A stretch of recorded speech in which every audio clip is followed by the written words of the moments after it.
Assalamualaikum warahmatullahi wabarakatuh. We are from Group 2. We will discuss our material about testing, assessment, and teaching.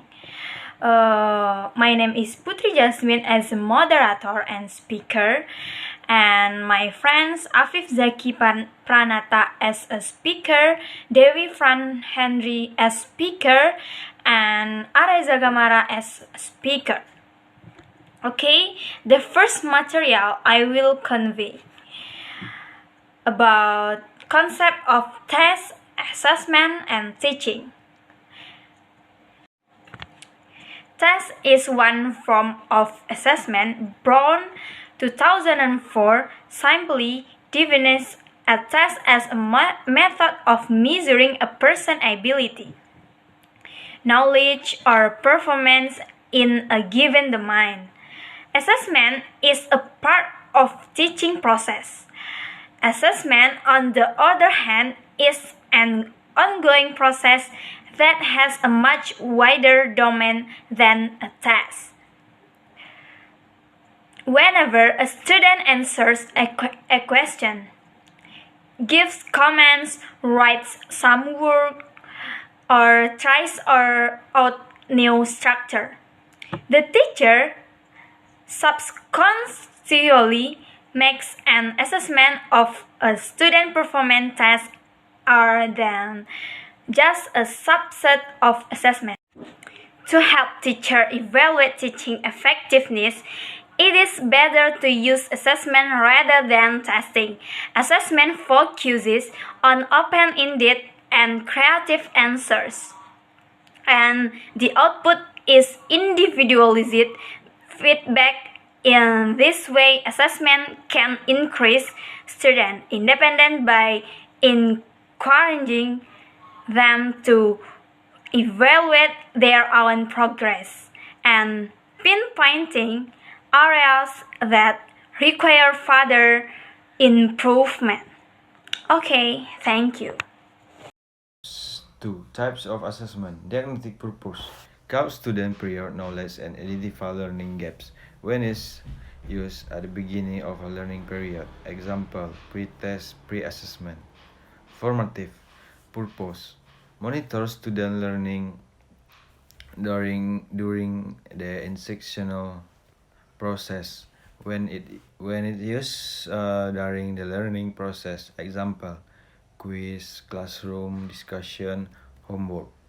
Summative purpose measure student competence after a structured instructional period when it is used at the end of a learning period. Example, end of a chapter test, final project, standardized exam. Next, norm reference purpose. Compare student performance to Alex group when it's used anytime within the learning period. Usually, for benchmarking. Example, college strengths exam, SAT and SAT. Criterion reference purpose. Measure student performance against a fixed set of predetermined criteria when it's used anytime within the learning period, usually after covering specific contents. Example, high school provides interim and benchmark purpose. Provide periodic snapshots of student learning when it is used several times through the academic year. Example, district benchmark unit test.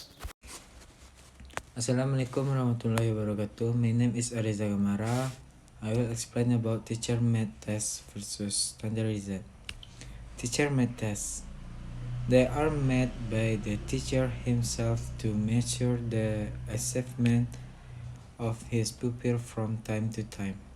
Limited area of application prepared by almost all the teacher according to their requirement. Number 2. Teacher is directly involved in test construction where he can measure directly classroom objective and particular class situation. Number 3, it is available to teacher. 4, it caters to classroom or local situation. Number 5, it can be carelessly planned and executed. Reliability is unknown, done by the teacher himself. Okay, next, standardized text. It is less valid than teacher methods. There are not simple in context where the content, scoring, and interpretation all get fixed or standardized for a particular group student of the same grade at different time and a different place. This is valuable to the teacher. Universal applicability is there and are prepared by expert and cater to all people requirement. Number 3, it is useful to variety of situation of system. Number 4,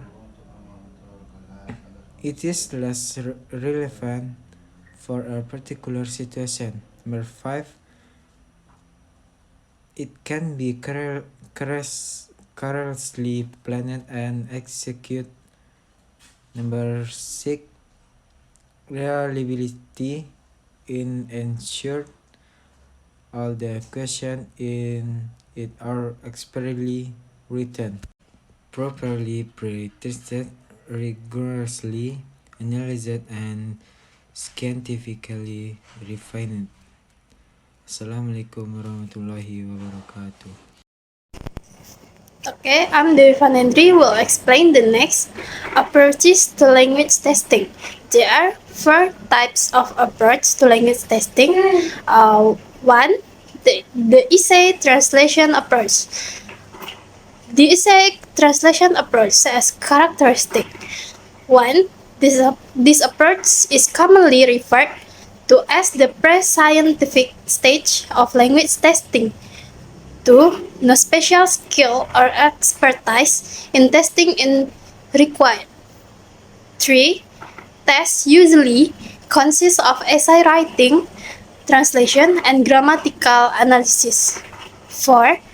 Tests have a heavy literary and cultural bias.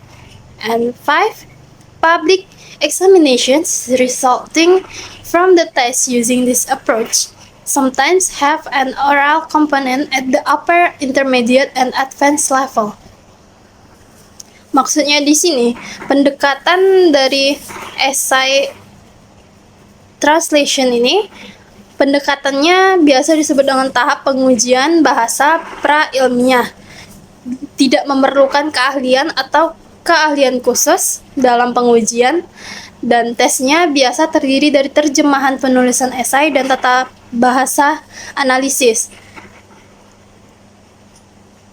Approach ini memiliki kelebihan. Yang pertama, pendekatan terjemahan esai dapat digunakan untuk menguji tingkat apapun pada peserta, dan model penguji dapat dengan mudah dimodifikasi berdasarkan hal-hal penting dari tes tersebut. Meskipun begitu, approach ini juga memiliki kelemahan seperti penilaiannya subjektif dan guru cenderung bias. Yang kedua, tes ini juga memiliki bias sastra dan budaya yang kuat sehingga sulit untuk dipahami. The next type, the structuralist approach. Characteristic 1. This approach views that language learning is chiefly concerned with a systematic acquisition of set of habits. Next, the structuralist approach involves structural linguistics, which stresses the importance of constructive analysis and the need to identify and measure the learner mastery of the separated elements of the target language such as phonology, vocabulary, and grammar. Next, Testing the skills of listening, speaking, reading, and writing is separate from another as much as possible. Tipe approach structural ini memiliki karakteristik yaitu pendekatannya melibatkan linguistik struktural yang menekankan pentingnya analisis konstruktif dan berkebutuhan untuk mengidentifikasi dan mengukur penguasaan peserta didik. Pengujian keterampilan mendengarkan, berbicara, membaca, dan menulis sedapat mungkin dipisahkan dari yang lainnya. Kelebihan dari approach ini dalam menguji kemampuan siswa, pendekatan ini mungkin bisa objektif dan pasti digunakan oleh para penguji. Juga banyak bentuk tes yang dapat diselesaikan dalam waktu singkat. Adapun kekurangannya yaitu cenderung rumit, sehingga tugas guru adalah mempersiapkan kuesioner dengan menggunakan pendekatan ini, dan itu bisa merepotkan guru dalam menyiapkan kuesioner tersebut. Next, number 3 of type approach is the integrative approach. The characteristic is 1.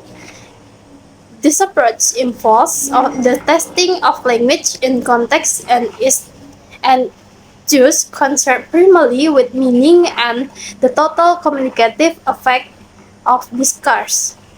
2. Integrative tests are concerned with a global view of proficiency. 3.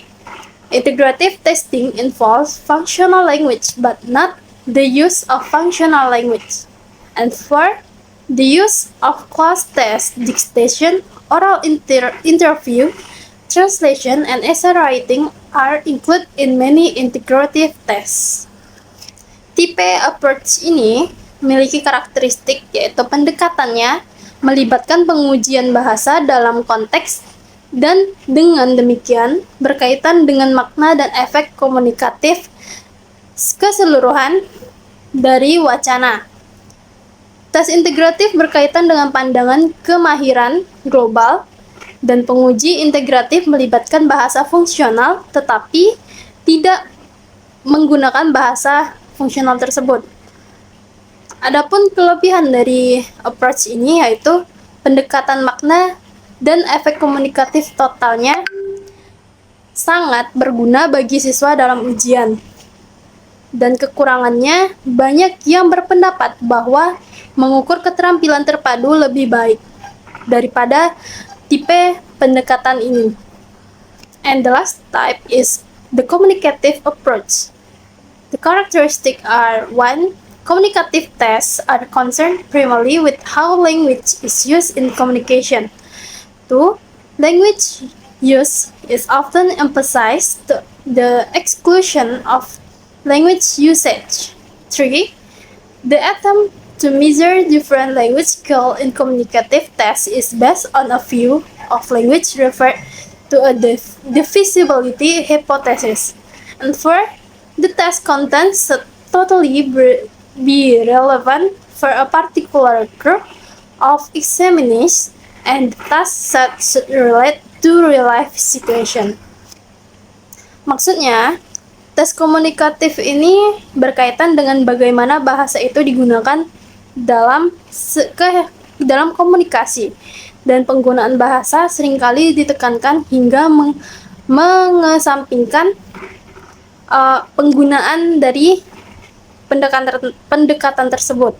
Adapun kelebihan dari approach ini yaitu lebih realistis untuk mengevaluasi penggunaan bahasa peserta didik, karena peserta didik berperan seolah-olah berkomunikasi di dunia nyata atau kehidupan sehari-hari, dan juga meningkatkan motivasi peserta didik karena mereka dapat melihat penggunaan bahasa yang mereka pelajari di kelas di kehidupan sehari-hari.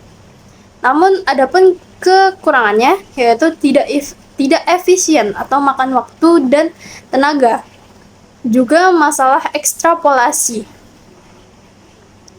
Maksudnya tidak dapat menjamin bahwa peserta didik tersebut berhasil menyelesaikan tugas di kelas maka berarti tidak juga peserta didik akan berhasil dalam komunikasi di kehidupan sehari-hari.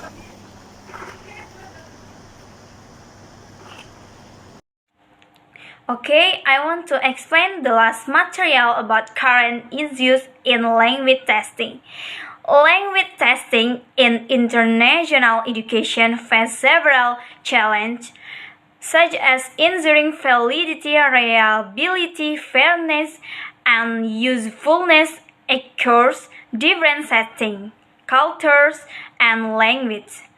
They also need to balance the demand of standardization and customization, as well as the expectation of various stakeholders such as learners, teachers, parents, or policymakers. Moreover, they need to cope with the rapid change and innovation in language use, teaching, and technology. Okay, maybe that's all our material, and thank you very much for you watch our video. Assalamualaikum warahmatullahi wabarakatuh.